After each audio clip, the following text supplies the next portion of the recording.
Rajkot મનપાનું general board તોફાની બન્યું। વિરોધ પક્ષના નેતા ભાનુબેન સોરાણીને ચાલુ બોર્ડે કર્યા અપમાનિત।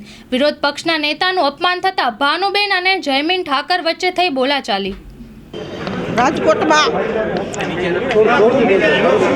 રાજકોટમાં જ્યારે 2 મહિને બોર્ડ આવતું હોય છે ત્યારે 8 દિવસ અગાઉ પણ પર્સનોત્રીના મેસેજ અથવા તો ફોન કરવામાં આવે છે અને જ્યારે જનક બાપા કોટક મેયર હતા ત્યારે પણ એને આ પ્રશ્ન નક્કી કરેલી છે કે વિપક્ષ અને શાસક બંને અને મેસેજ કરી અને પ્રશ્નોત્તરી આપવા। અને અત્યારે ચાલુ જનરલ બોર્ડમાં પણ એક મહિલા સાથે આક્ષેપ કરવામાં આવ્યો છે કે સ્ટેન્ડિંગ કમિટીના ચેરમેન કે એ અહીંથી બહાર નીકળો, એનો કોઈ અર્થ કે ભાઈ એક પ્રતિનિધિ તરીકે સભ્ય ચૂંટાયેલા હોય અને ભાજપના શાસકો જો એમ કહેતા હોય કે અહીંથી બહાર નીકળો તો એની બેઈમાની કહેવાય। અને જ્યારે 2 મહિને રાજકોટની નાગરિક જનતાના પ્રશ્ન આવતા હોય છે અને એ પ્રશ્ન અમે ઉઠાવતા હોય છીએ, જે પ્રશ્ન ઉઠાવતા હોય છે અને આ નવી ભાજપની સત્તાધારી કરી અને મહાનગરપાલિકામાં આ સેક્રેટરીના ખંભે બંદૂક રાખીને ફાયરિંગ કરવામાં આવ્યું છે અને ભલીનું નાળિયેર ચડાવવામાં આવ્યું છે એવું ફર્સ્ટ અમને દેખાઈ રહ્યું છે। અને તમને ખાસ એક રામ વિરોધી ગણવામાં આવ્યા છે? રામ વિરોધી ગણવામાં નથી આવ્યા કે જ્યારે રામનું મંદિર 2 માળ સુધી પણ હજી બાકી હોય તો અમારા પક્ષના લોકોને એવું કહેવામાં આવ્યું છે કે જ્યારે મંદિર અધૂરું હોય ત્યારે પણ પ્રાણ પ્રતિષ્ઠા ન થઈ શકે, એની ધજા પણ રોહન ન થઈ શકે અને 2 બૂટ સંપલ પહેરી અને જે મજૂરો માથે કામ કરતા હોય છે એ પણ એક મોટું પાપ છે ભગવાનની માટે। એટલા માટે આ લોકોએ એવું બહાર પાડ્યું છે કે રામ વિરોધ। આજની તમારી રજૂઆત શું હતી? તમને ડેટા કીધું છે? આજની અમારી રજૂઆત બાંધકામોના અને જે અમારા આકરા પ્રશ્ન જનતાના હોય છે તે પણ અધિકારીઓને શાસક પક્ષને અમને જવાબ ન દઈ શકે એટલે એ લોકોને હાર પણ માનવી પડે કે અમારે શું જવાબ આપવા વિપક્ષને। એટલે અધિકારીઓ અને શાસક પક્ષ પણ અંદરો-અંદર શાસક પક્ષને પણ જૂથવાદ હાલતું હોય એવું દેખાઈ આવે છે। એના કારણે જ્યારે ડ્રો થાય છે અને અમને ફોન કરવામાં આવે છે આ વખતે કે વિપક્ષનું ગળું પણ દબાવવામાં આવ્યું છે કે આના જે આકરા પ્રશ્નો હોય છે એના અધિકારીઓના પણ એને કાન પકડવા મળવા જોઈએ અને જગાડવા જોઈએ ને કામે લગાડવા જોઈએ।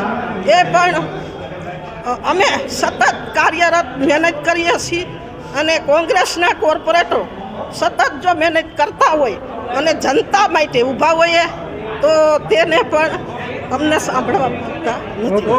બીપીએમસી એક્ટ અને જીપીએમસી એક્ટની પ્રણાલી મુજબ જ્યારે પણ જનરલ બોર્ડ મળતું હોય છે એ બોર્ડની પ્રશ્નોત્તરી માટે દરેક રાજકીય પક્ષોને ન્યૂઝપેપરના માધ્યમથી આમંત્રણ દેતા હોય છે। આ નિયમે ગણો તો નિયમ અને પરંપરા ગણો તો પરંપરા। જ્યારે આજે જનરલ બોર્ડ હતું ત્યારે આજથી 11 દિવસ પહેલાં બોર્ડની પ્રશ્નોત્તરી રાખવામાં આવી હતી ત્યારે કોંગ્રેસ પાર્ટીને પણ ન્યૂઝપેપર દ્વારા આમંત્રણ આપવામાં આવ્યું હતું। 10:30 વાગ્યા સુધી ભારતીય જનતા પાર્ટીના સભ્યો પ્રશ્નો લઈને પોતપોતાના આવ્યા હતા, કોંગ્રેસ પાર્ટી આવી નહોતી। વર્ષમાં જ્યારે બોર્ડ બને ત્યારે બહુમતી બોર્ડની અંદર કોંગ્રેસ પાર્ટી પોતાના પ્રશ્નો રજૂ નથી કરતી। બોર્ડની અંદર મીડિયાના મિત્રોની હાઇલાઇટ બનવા માટે કે ભાઈ એક અમે અસ્તિત્વમાં છીએ એ બતાડવા માટે ખોટા રોડા નાખી રહી છે। વિરોધ પક્ષ એ લોકશાહીનું એક અવિભાજ્ય અંગ છે એવું આ દેશની 130 કરોડની જનતા માને છે, પરંતુ આવો વિરોધ પક્ષ શું કામનો? 2 સભ્ય છે ભારતીય રાષ્ટ્રીય કોંગ્રેસના, 2 સભ્ય રાજકોટ મહાનગરપાલિકામાં પૂરેપૂરી સમયને પૂરેપૂરો તક આપવા દેવા છતાં સવારે 10:30 વાગે પ્રશ્ન રજૂ નથી કરતા।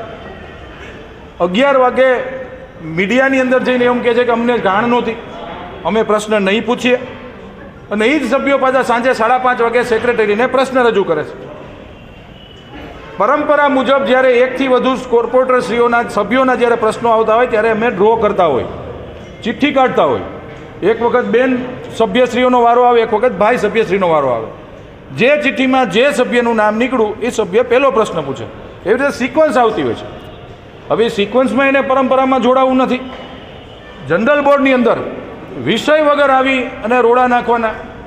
ભારતીય જનતા પાર્ટીના સભ્યશ્રીનો જે પ્રશ્ન હતો કે જે અમૃત યોજના હેઠળ રાજકોટ શહેરની અંદર કેટલા કરોડના વિકાસ કામો થયા, થઈ રહ્યા છે ને આવનારા દિવસોમાં કેટલા કરોડના કામો થવાના છે. ખૂબ સારો પ્રશ્ન હતો. પ્રશ્ન ચાલતો હોય ત્યારે એક પરંપરા છે અને એક એક્ટમાં પણ બોલેલું છે કે જ્યારે કોઈ પણ સભ્યનો પ્રશ્ન, ભૂતકાળમાં કોંગ્રેસના પણ સભ્યોએ પ્રશ્ન પૂછ્યા ત્યારે ભારતીય જનતા પાર્ટીના સભ્યોએ વિરોધ નથી કર્યો.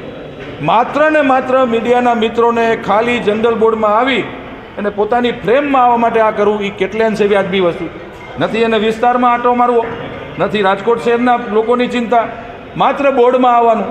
સ્ટેન્ડિંગ કમિટી ચેરમેન તરીકે બેન કે કોઈ પણ કોંગ્રેસના 2 સભ્યો ક્યારેય મારી પાસે વિસ્તારના પ્રશ્નો લઈને નથી આવતા. તો આ કેવી રીતે ચલાવી લેવામાં આવે? માટે અમે લોકોએ જ એનો વિરોધ કર્યો.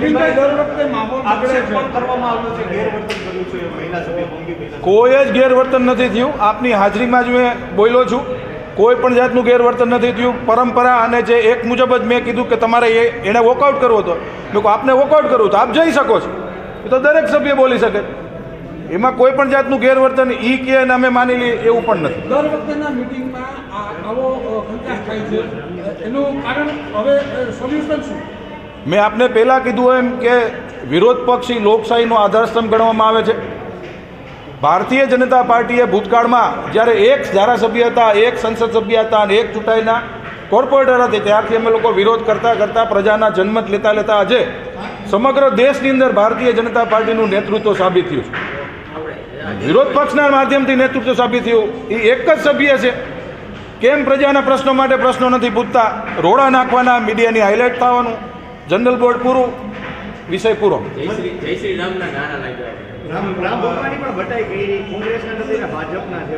એ તો આખો દેશ જાણે છે. 22મી તારીખે જ્યારે ભગવાન રામ, હું એ જ કહેવા માગું છું, 22મી તારીખે દેશના વડાપ્રધાનશ્રી દ્વારા અયોધ્યાની અંદર જ્યારે રામલલ્લાની મૂર્તિની સ્થાપના થઈ રહી હોય, 130 કરોડ દેશવાસીઓ જે 550 વર્ષથી રાહ જોતા હતા, એ ભગવાન શ્રી રામલલ્લાના મંદિરમાં રાજનીતિ શું કામ હોઈ શકે?